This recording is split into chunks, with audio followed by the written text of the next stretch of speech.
I am going to keep pushing forward in Matthew's 5th section as I have outlined Matthew. And this portion of Matthew, again, I have titled with the sentence, "The Suffering King Explains His Kingdom," because that is exactly what I think Jesus is doing from about halfway through chapter 16 through to the end of chapter 20. There is a focus on his upcoming death and resurrection, but also his attempts to explain his kingdom to his disciples especially while he is heading toward Jerusalem. And currently I am teaching on this passage where Jesus heals a demonized boy just after the transfiguration. So I will go ahead and read that passage again, which is Matthew 17, verse 14 through 21. When they came to the crowd, a man came up to Jesus, falling on his knees before him and saying, "Lord, have mercy on my son, for he is a lunatic and is very ill, for he often falls into the fire and often into the water. I brought him to your disciples, and they could not cure him." And Jesus answered and said, "You unbelieving and perverted generation, how long shall I be with you? How long shall I put up with you? Bring him here to me." And Jesus rebuked him, and the demon came out of him, and the boy was cured at once. Then the disciples came to Jesus privately and said, "Why could we not drive it out?" And he said to them, "Because of the littleness of your faith. For truly I say to you, if you have faith the size of a mustard seed, you will say to this mountain, 'Move from here to there,' and it will move, and nothing will be impossible to you. But this kind does not go out except by prayer and fasting." Now, my last message on this passage was called "The Power of Unbelief," focusing on the term unbelief because I think the power of unbelief comes across a little more clearly in this passage, where you see the disciples fail on account of their lack of faith. And in this passage, you see Jesus very pointedly confront his disciples regarding both faithlessness and faith.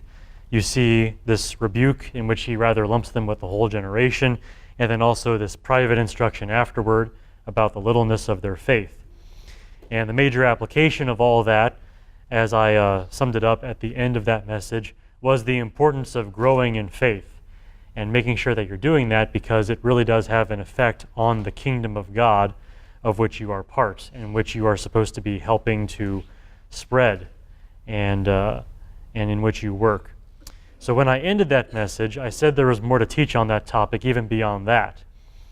And after that whole message on the importance of growing in faith, a certain question became relevant, and I ended with that question. And the question was, how can faith grow to cover ever-changing and ever more challenging situations? Now that you know what you have to do, make sure your faith is increasing to cover these new things that come your way, you still have to know how to do that. And I promise to answer that question in this message today.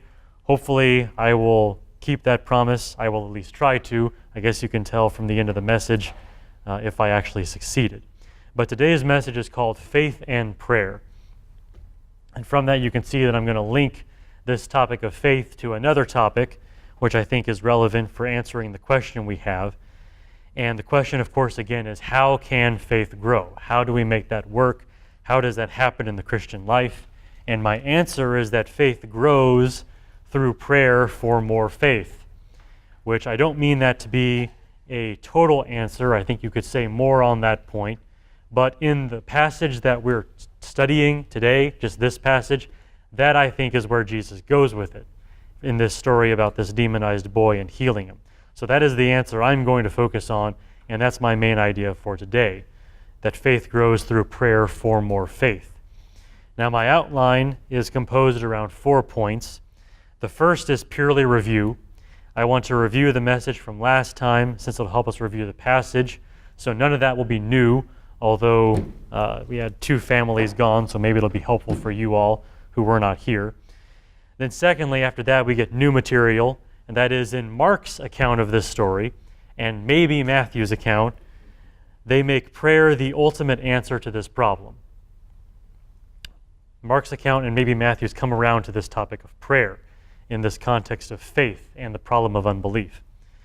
Secondly, this prayer is supposed to be prayer for increased faith to meet the challenge at hand, which is where I really come into my main argument for why I think the answer to littleness of faith is primarily a matter of prayer, at least in these passages about this story of the demonized boy. And then finally, just that it is reasonable to seek God for greater faith. That is a rational thing to do if you find yourself struggling in terms of belief. Now, this message, I find, represents a small corner in God's way of making us face problems. So you have this larger phenomenon in the Christian life in which God makes you deal with things that maybe you don't want to deal with. And then part of that, I think, has to do with this whole idea of meeting things by faith, and to use Jesus' way of saying it, making mountains move by faith. Sometimes, of course, God acts alone so that he gets all the glory. And certainly he is worthy of that glory, being the one who can do things beyond anything we can ask or even think. And sometimes he acts in the way to show that after all human means have failed, God himself acts and gets things done. But other times, God refuses to work unless it is through his people. And even if it is through his people whom he has equipped, he still works through Christians to do things.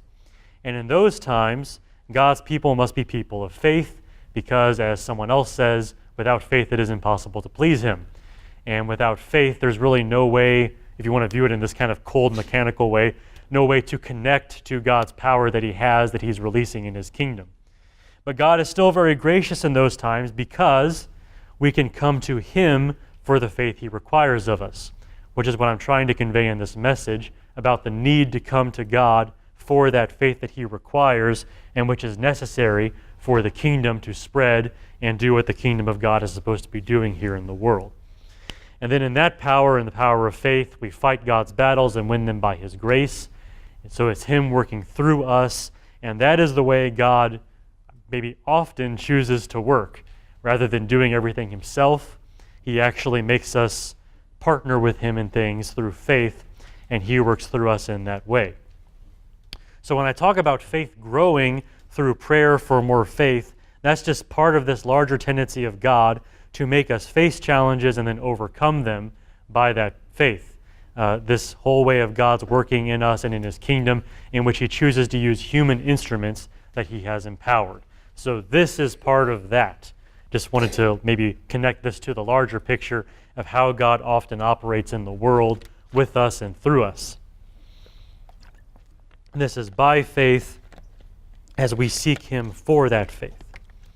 Now, the first thing I want to do, as I said, just to set the context, I want to review the message from last time, and in so doing, review the passage and get all of the basic ideas that I had in place from my last message in your mind again, because we're not starting something new, we're continuing on. We're answering the question that was raised by all of those things. So let's get all of this back in our mind as we go through the passage again. The first thing I said was that faithlessness deserves a special rebuke. So when Jesus encounters unbelief, especially unbelief as we see it here, there is definitely a rebuking in order, and you see him do that. Verse 17, this rather testy tone he takes here with these people. He says, "You unbelieving and perverted generation, how long shall I be with you? How long shall I put up with you?" That is how Jesus responds to the unbelief that he sees unfolding in these events. Now, this rebuke that Jesus gives in this passage is, I think, a special rebuke. It stands out among the other rebukes you might see from Jesus in at least two ways, really. First of all, it's a special rebuke because of what Jesus rebukes, which is unbelief. And I mentioned last time that Jesus had not yet, at this point in Matthew, rebuked the whole generation for that. You see him do these whole generation-wide rebukes for other things, but this is the first time we see him specifically rebuke his generation for unbelief. Also, it is a special rebuke because of the setting. This is a healing. It is at these times when we're more accustomed to seeing Jesus moved with compassion. We often have that imagery in our mind of the crowd shows up and Jesus is moved with compassion. Even though he's tired or doing something else, he's going to stop and heal these people. Well, in this context where he's usually showing forth mercy, now he gets mad. So in that way, it is a very special rebuke as well. So you see the specialness of this rebuke, but also that it's well-deserved. The crowd there, and especially the disciples, and I think even the boy's father, but also just the generation as the generation of Israel at that time, deserves this rebuke because it comes after centuries of such faithlessness. It is in many ways the same old thing, but that's a bad thing because these are supposed to be the people of God, and yet they are still very much practicing this unbelief that Jesus finds them practicing here in this passage. And I drew some parallels between Jesus and Moses, and some things Moses did and some things Moses said, so that we saw that even clear back to Moses' day, Israel has been practicing unbelief, and it is high time for them to get rebuked over it, probably yet again, and Jesus does that here at this new manifestation of their faithlessness. And then further adding to Jesus' frustration at this time, faithlessness troubles even people of faith who ought to know better. And there were two people, or two parties in particular, here at this time who in a sense should have known better. One, I think, was the boy's father, and I showed you just briefly that I thought he did have some faith, but not much. That was mainly a detail with the word for bowing when he bows to Jesus, and how it's not quite worship, it's just kind of a formal courtesy bow, showing that he has enough faith to come for healing, but not enough faith to really respond to Jesus the way other people already have, bowing to Jesus in worship. But then most of all, the disciples, of course, here being the people who failed through their unbelief to heal this boy when they've done such things before. They definitely should have known better by this point, and so definitely they received this rebuke, and they are very much, I think, a source of Jesus' frustration at this point, that even these men, who are probably the most faithful of all the Jews at this point, still don't have enough faith to handle this. So after many centuries, you have these people of faith who should have more faith, but don't. And so on that basis, Jesus considers them deserving of a very special rebuke.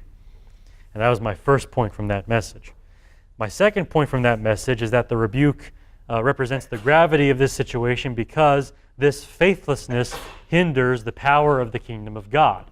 And I made the point of telling you that your lack of faith, or a Christian's lack of faith, does not just affect you. Like, your lack of faith does not just affect you, it has implications for what God is trying to do through you in his kingdom.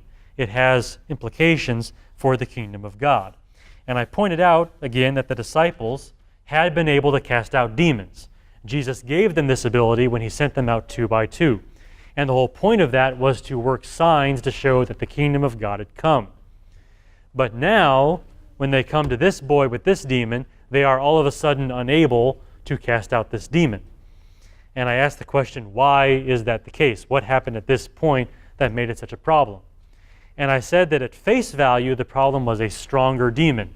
And I went into some detail about how demons, they usually cause some kind of ailment, or maybe they cause a person to go and be violent toward other people. But this is the first time in Matthew, and I think the only time, we see a demon become, in a sense, a demon of suicide to make this person actually try to kill themselves. This is a demon that is able to overpower even a person's own instinct for survival, which seems at least like a stronger demon, at least a stranger demon, if not a stronger demon. And so the disciples encounter that, and that itself, though, is not the problem. The problem that this sort of, it shows to reveal the true problem, and that is an underwriting faithlessness in the disciples. Jesus alleges that encountering this stronger demon has weakened their faith. They come upon something new, some new challenge, and they respond to that not with the faith they've had before, but with unbelief. And you see that here. They ask, why could we not drive it out? And he says to them in verse 20, because of the littleness of your faith. That is where Jesus puts the real problem. It's not really that the demon is stronger or stranger or anything like that. It's because of the littleness of their faith. And so in their weak faith, they were unable to perform the signs of the kingdom, which thereby limits the power of the kingdom. I mean, if it had just ended right there, that crowd would have walked away thinking, well, this kingdom that Jesus brings isn't all that great because it can't help this boy with this demon. Good thing Jesus was there to set it all straight. But if it had just been the disciples, that would have been a real problem for the witness of the kingdom of God at that time, which was my second point about how faithlessness does hinder the power of the kingdom. My third point from that message was that kind of a therefore. Therefore, the growth of our own faith is essential for the kingdom of God. If you care about the kingdom of heaven, one of your top priorities should be making sure that you increase and grow stronger in faith. And I said in that message, I sort of drew a contrast to make sure you had a full view of this matter. Typically, when we talk about matters of faith, we're very quick to emphasize the primacy of the object, the chief importance of having the right object for your faith, which is God, of course. Making sure that your faith, whether it is weak or whether it is strong, is focused in the right direction, toward God. Because even weak faith in God can accomplish things and get things done, whereas strong faith in something else is going to fail you.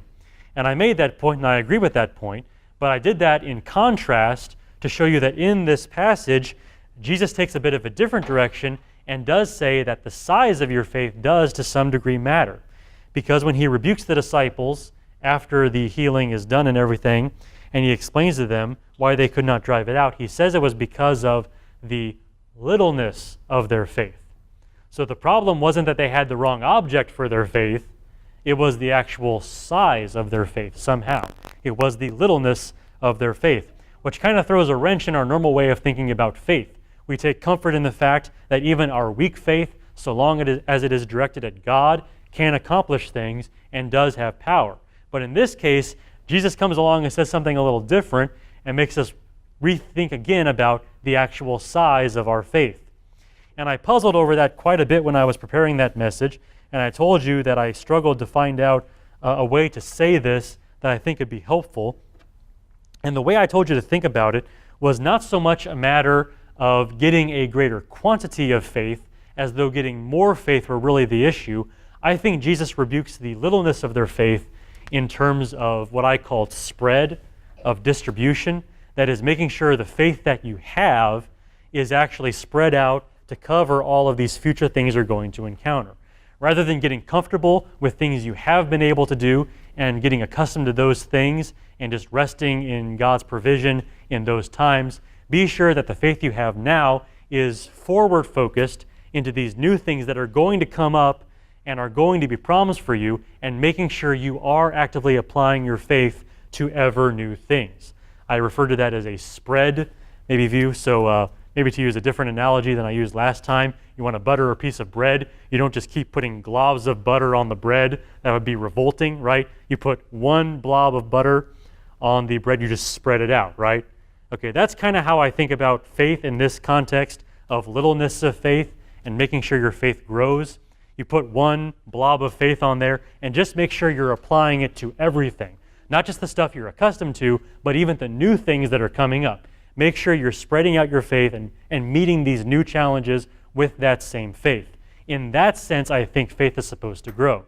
In that sense, I think the disciples failed. They were accustomed to certain kinds of demons, demons that just cause blindness or muteness or whatever, maybe demons that get kind of crazy, but show them a demon in which they're taking this little boy and throwing this kid into the fire and into the water, and they freak out and say, oh no, we can't handle this.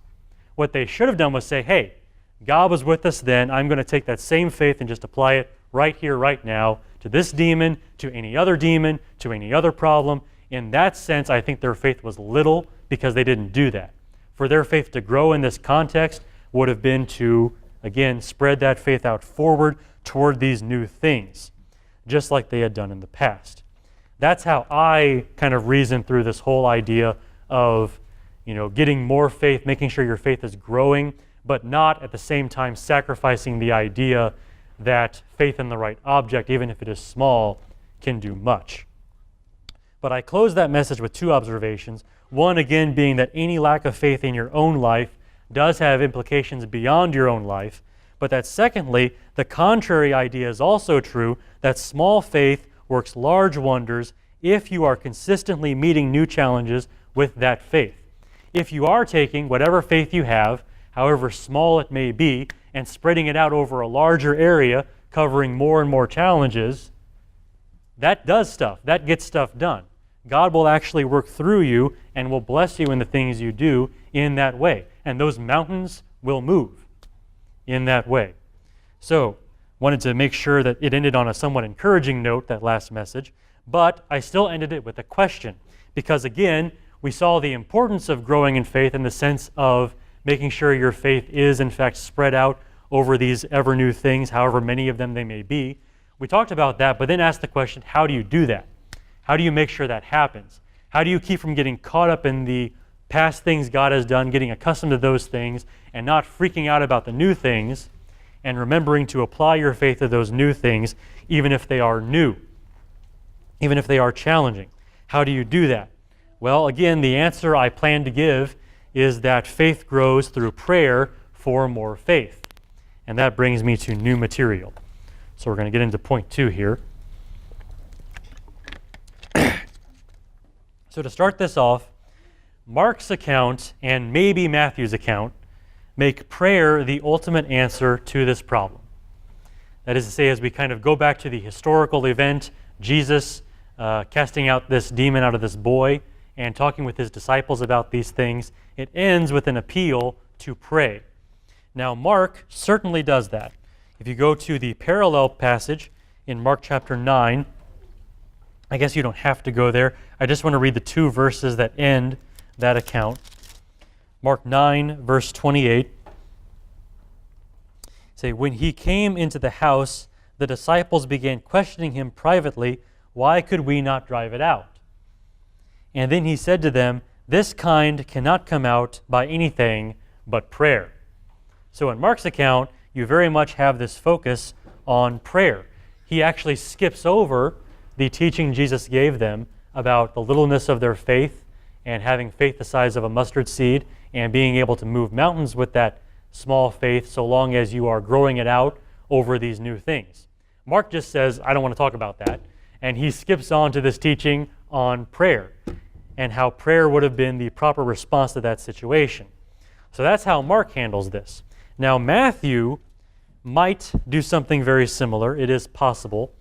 Here in Matthew 17, going back to our passage, verse 21, you see it ends like this.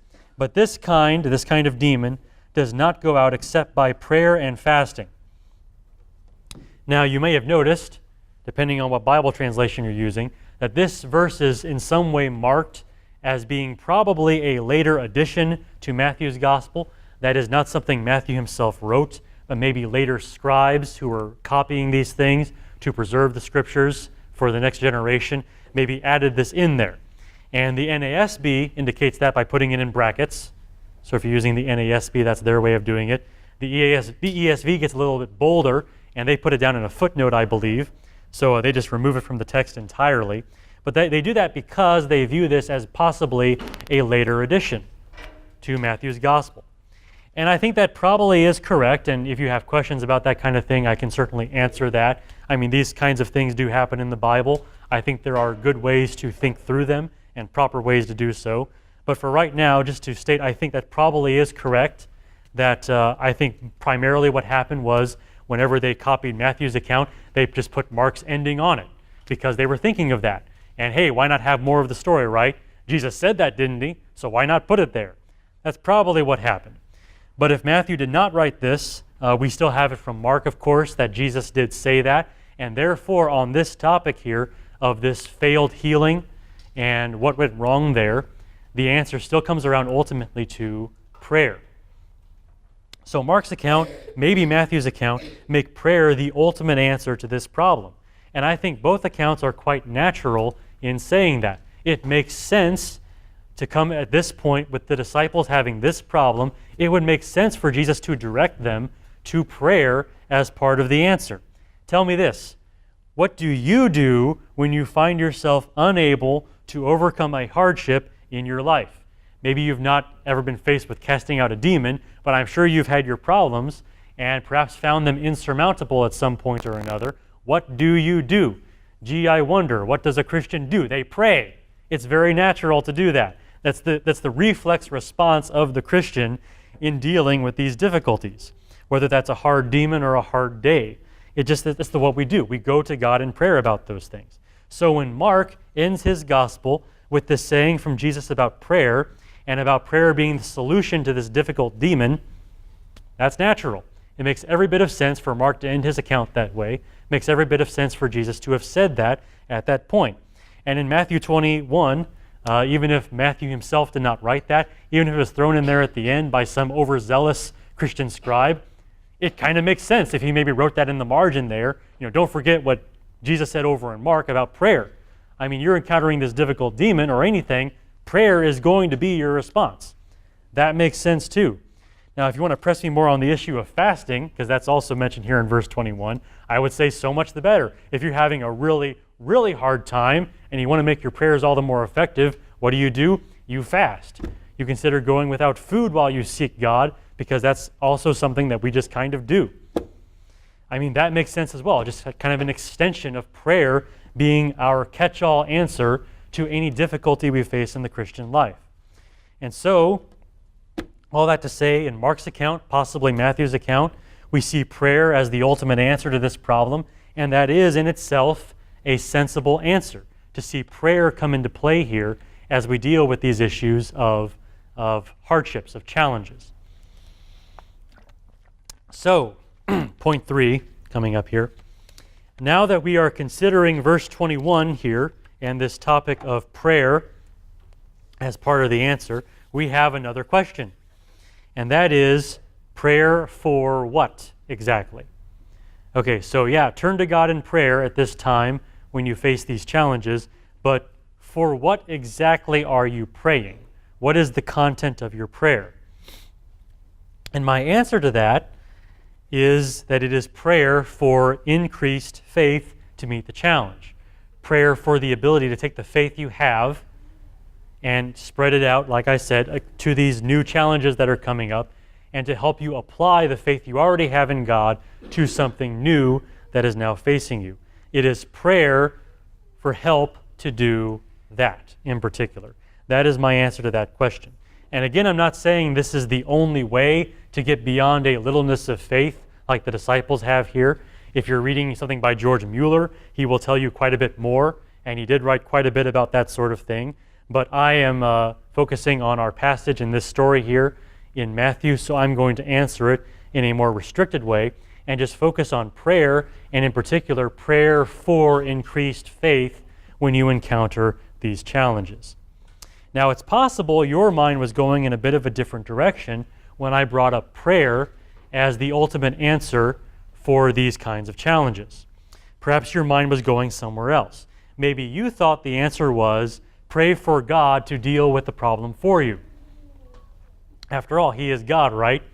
He is stronger than you. He can do more than you. He does like to get His glory on occasion and make sure He does things in a way in which only He gets the credit for it, to show that He is indeed God and you are not. Hey, why not just call on God? Use a lifeline. Hey, God, come in here and deal with this for me because I can't do it. Maybe that's the answer, right? Maybe that's what you pray. Well, I think in some cases there are going to be times when you do that, but I do not think that is the case here in this particular story, nor in other cases in which you have similar problems. Here with the disciples, notice, don't forget this, again, they have been able to cast out demons. This is something they ought to be able to handle. And you really see that even if it's a new kind of demon, even if it's a stronger or stranger kind of demon, you see they should have been able to handle this on their own as well, because Jesus rebukes them for not being able to. It would have been completely unfair. If this is a demon that only God can deal with, it would have been very unfair for Jesus to come in there with a rebuke. But the fact that He rebukes them shows they ought to have been able, by their faith, to deal with this. So if they had gone to God and say, hey, God, can you deal with this? He would have said, no. This is your responsibility here. You can handle this. Why are you coming to me? In this case, it seems like it's not quite right to say that the prayer is for God to come in and solve the problem for them. So what is the answer? What are they supposed to pray for when Jesus directs them to pray in situations like this? Well, again, I think they're supposed to pray for an increase in faith so that they can apply their faith to this new challenge. Even if they failed at the first, they should have asked God to help them in that way so that they can go back in there and deal with the problem of this demon. or whatever else they might face in the future by the same principle. As I reason this out, let me just ask you this question. Would you agree that prayers should address the problem? That the prayers of the disciples should address the problem that the disciples were having, right? Should there be a correlation between what your problem is and what you're asking in your prayer? Well, yes, obviously. I mean, what else are you going to pray about? That's how it works. Well, their problem is a littleness of faith, right? They asked Jesus, why could we not cast it out? And his answer to that was the littleness of your faith. Because of the smallness of your faith, that was your problem. Okay, well, if that's the case, if that's their problem, then their prayer should pertain to what? The littleness of their faith and increasing their faith to deal with this problem. In this case, the disciples needed to see that God's power was just as great against this demon as all past demons. There was not any change here. Even if the demon is stronger or more unusual, the fundamental issue has not changed. They, by faith, can cast out this demon just as they, by faith, have casted out all the past demons. The problem with the disciples was they couldn't see that. They got intimidated. They come with this, the boy's father comes with this boy that has this very unusual demon. In Mark's account, he even has a convulsion right then and there. It's like, I don't know if we can handle this, and their faith got shaken.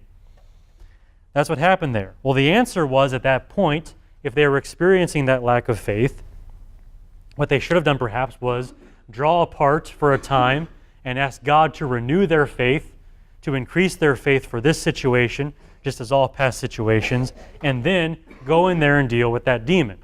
Instead, when Jesus came down from that mountain, he found them arguing with the crowd about a demon they could not cast out. It went a very different way than it should have. But if they had sought God for an increase of faith, it would not have gone that way. That is how I understand Jesus' teaching to them at the very end here about how this kind would only go out by prayer. It would be prayer for an increase in faith. And in the case of the disciples, that is certainly something they need to remember for the future, because they're going to encounter things like this at times when Jesus is not there to get involved and set things straight for them.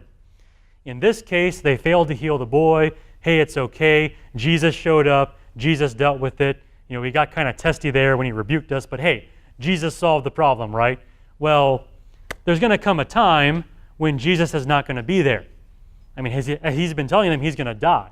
And he's going to raise from the dead, of course, yes, but then he's going to go back to heaven, and his earthly ministry is done. He's not going to be there to show up and set things right after they mess him up. They have to learn at some point to deal with things by their own faith.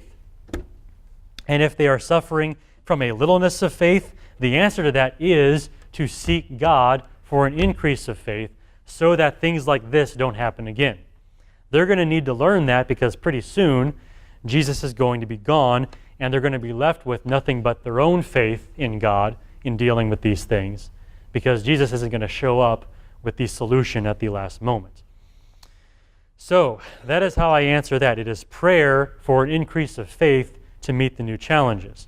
Now, the only other thing I want to say on this today before I close this is that it is reasonable to seek God for greater faith. This all makes sense. And the primary point here with all this is simply to remember that faith is from God. It is supernaturally given. And we could read a few different passages on this. I'm just going to read one from 2 Peter chapter 1, verse 1, the beginning of his letter, how he describes Christians. Very interesting. He says, Simon Peter, a bondservant and apostle of Jesus Christ, to those who have received a faith of the same kind as ours. So what is a Christian? A Christian is a person who has received faith. Okay, so your faith in God that you have, you didn't drum that up on your own. It didn't come from you. God very graciously gave you that faith and you received it from Him. Christians are those who receive faith from God. And on that basis, I say, we should expect to need God's help for growing in faith.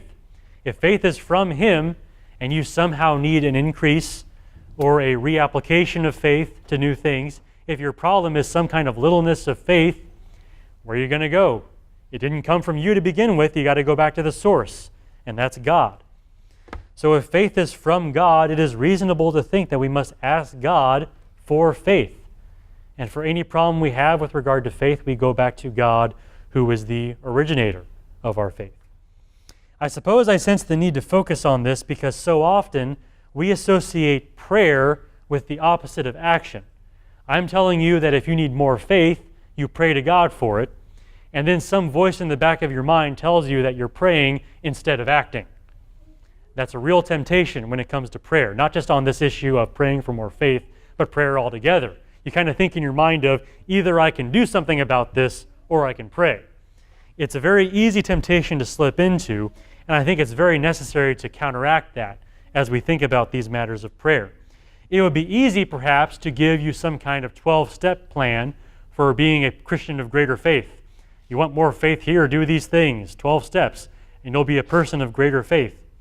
And you'd feel like you'd be doing something. You'd feel very active in pursuing your goal of greater faith. But the fact is, the Christian life doesn't work that way. This isn't a mechanical thing. This isn't the kind of thing where you can push all the right buttons and get the right response. This is supernatural business. This very much functions in the realm of miracle. And the spiritual life can only be lived spiritually. And when it comes to things like this, things like faith and having an increase in faith, spiritual things, the answer is a spiritual answer, such as you go to God in prayer for it. That is the way this life works, this life that you've set out on, following Christ. So prayer for faith is not the opposite of action. Instead, it's the most effective action for spreading out your faith against these new challenges you're going to face. If you want this to happen, if you want to be a person of greater faith who can apply your faith to anything that comes your way, the way to accomplish that, the most effective way, is a spiritual way, and that is praying to God for help, since after all, He gave you that faith to begin with. And it's always on Him for faith to come to you and to grow within you and actually be effective in your life. So you go to Him for that. It is sensible when you think about the spiritual nature of the Christian life. To move in a different way with the same point, you might approach it from this direction. Imagine how unreasonable it is, unreasonable, to neglect praying for greater faith. Let's say you want to do other things. And George Mueller does talk about some other things that I was reading about earlier. But let's say you want to do those things, but you neglect one thing, and you neglect asking God to increase your faith. Imagine how unreasonable that is. I mean, think about that. You see that God has asked us, through Jesus in these passages, asked us to pray to Him for faith as a most necessary thing. So how unreasonable would it be to never do what God has asked you to do? It's like if I tell you, hey, if you ever need something, you come to me, I'll help you out. And then you really need help, but you never come to me to ask. Well, it's not my fault if you don't get the help you need. That's your fault. You're the one being unreasonable. God says in these difficult times, pray, and what do? You don't pray. Well, that's on you. You're the one being unreasonable here, and it is unreasonable if that's the way you approach it. Furthermore, you know that you will face all new, much greater problems ahead in your life. You should know right now, on the basis of your past life and the things you've already encountered and things other people have told you about what they have dealt with, you have other problems coming. You have something coming your way. You may not know what it is, but it's going to come and it's going to try to knock you down. And you know you have to face that with faith. And now, knowing that, you neglect to ask God for faith to meet that trial. That's unreasonable. That is not a proper way to proceed at all, given all the foundational ideas at work here. Not at all. In our passage in Matthew, we see an example of a time when littleness of faith nearly hindered the power of the kingdom of God, right? And using that example, I say you are going to face the same kind of thing, where the littleness of your faith may actually have implications and hindrances on the power of the kingdom of God. So what should you do? Well, you should ask God for more faith, right? Well, what if you never do that? Well, that's unreasonable. You know these problems are coming. You know that there is stuff that depends on you, so to speak, that God expects us to do things for the work of the kingdom, and that faith is required for those things. And yet you're not going to take the action necessary to actually make sure you have the faith for those times. That's silly. There's no good reason for that. Let this be a factor in your prayers from now on. This is a reasonable thing. The only unreasonable thing would be to neglect doing this. In your normal, regular prayers, however regular they may not be very regular, but I assume that you are all people of prayer and seeking God in prayer for a great many things. Add this to your list. You know stuff is coming. It may not be demons, but it's going to be something. You know that. So be sure that you're already seeking God for help in those times, to be sure that you face those things with faith, so that your faith grows to cover those things rather than shrinking back into a state that is worthy of a rebuke, like Jesus gives in this passage. Anything else I would say on this would be rambling, so it's probably time to close this down and give you a summary of what we reviewed so far. So the main point today, again, is just that faith grows through prayer for more faith. And first of all, what I did is I reviewed the message from last time, just trying to review the passage, of course. And the chief point was just that growing in faith is important. It's something that is necessary for the good of the kingdom. It has an effect beyond your own life, whether your faith is active or not and able to do things. But of course, that leads to the question, how does that happen? How do I avoid a littleness of faith? Well, the answer, I think, comes in this new material that I had. So my second point was that Mark's account and maybe Matthew's account make prayer the ultimate answer to this problem. They come around in the end, at least Jesus does, historically speaking, going back to the actual event. Jesus brings this around to prayer. And I said that, let's see here, yeah, Mark certainly, Matthew kind of have those brackets or whatever, but certainly Jesus brought this around to prayer before he closed his teaching on that matter. Now I said this prayer, my third point, is supposed to be prayer for an increase of faith to meet the challenge at hand. So the answer is not to ask God to deal with things for you as though he's going to step in and do what you cannot. The answer is rather to ask God for more faith so that you yourself can step back in there and deal with these things on your own with the faith that God has given you. So that is the proper way that you pray at these times. You don't pray for God to handle it for you. You pray for God to give you faith to handle it on your own. So that by faith you do these things that are necessary in the Christian life. And then finally, I just brought it around to the idea that it is reasonable to seek God for greater faith. It's reasonable because faith is from God, and since it came from him, it makes sense to seek him if you're suffering from a littleness of faith. This makes prayer the most effective way to grow in faith. It's not the lack of action, rather it is the most effective action. The only thing unreasonable would be to neglect praying in this way. So I gave you my advice to add this to your normal prayer life, to pray for faith, to meet the hardships coming in your life and the challenges and the various things that God would have you do by faith. Be praying now rather than then. If the disciples perhaps had already been praying, they may not have failed to cast out that demon at the beginning. They may have actually been able to do it, and all would have been well. So don't be like them. Instead, have wisdom and seek God for this faith ahead of time. So that is my message for today, and that is the last message I have on this story in Matthew. We'll move on to new material next time. But as of now, does anyone have a question on anything from this passage?